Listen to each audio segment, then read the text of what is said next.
present here. Hope you all enjoyed the performance by my beloved friend.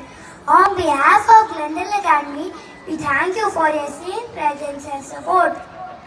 We wish to thank our guests for accepting our invitation and gracing the event. Firstly, we would all like to thank our director, Miss Anjum Babu Khan, for giving us this excellent opportunity to showcase our talent. Then we would like to thank our principal, Dr. Swaminathan, for supporting us for this function. We also like to thank our headmistress, Miss Pratima Jala, for her kindness, encouragement and continued support. We also want to thank Mrs. Shoma Goswami for holding our hand as always and leading us through the wonderful program.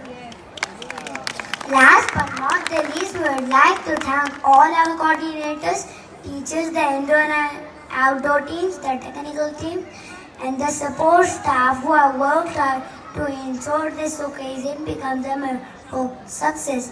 Thanking you all once again from the bottom of heart for joining us in spreading the wonderful message, the 7 habits which would help us imbibing the quality of leader in me. I end this saying, everyone sitting here is a leader. I am a leader, you are a leader, we all are leaders. Thank you, Abdul Nasir.